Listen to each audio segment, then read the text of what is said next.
రెండవ అధ్యాయం. సాధు సుందర్ సింగ్ ఋషిని దర్శించుట.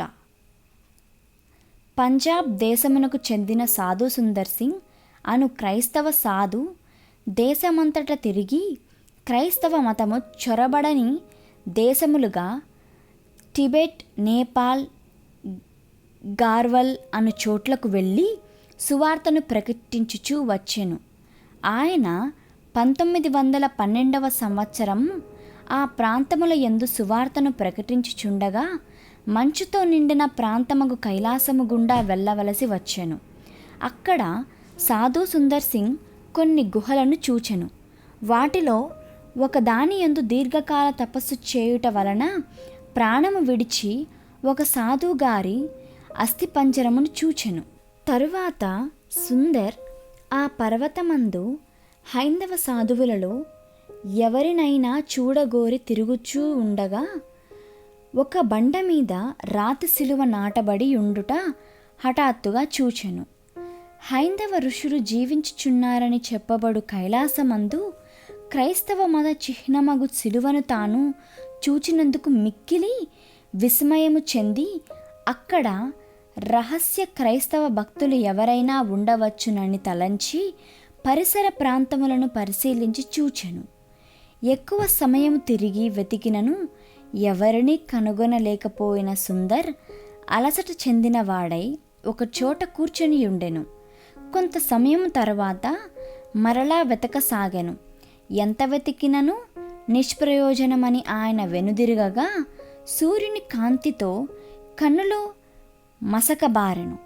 దాని ఫలితముగా కొంత దూరము జారి కింద పడిన సుందర్ సమభూమి మీదకు చేరెను.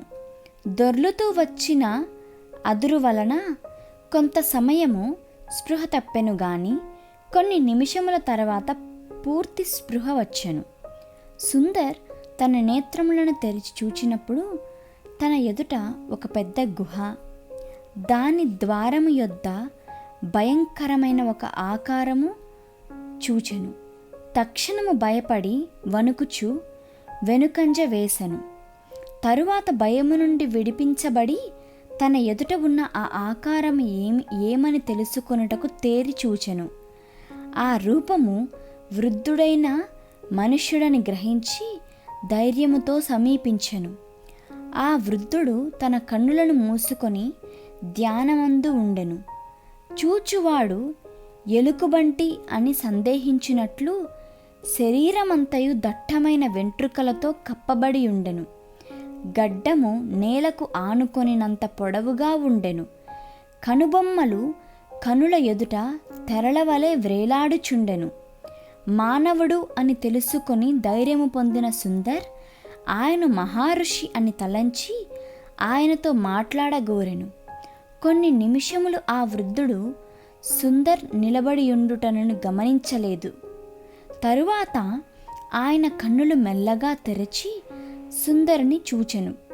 ఆ నేత్రములు నా హృదయమందు చొరబడి దానిలోని తలంపులను పరిశీలించి గ్రహించినట్లుగా అంతా ప్రకాశమయమై ఉండెను అని సుందర్ చెప్పుచున్నాడు.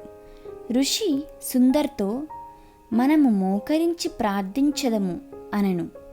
ఆ వృద్ధుని హైందవ ఋషి అని తలంచిన సుందర్ ఆ మాటలు విని మిక్కిలి విస్మయము చెందినవాడై వెంటనే మోకరించెను.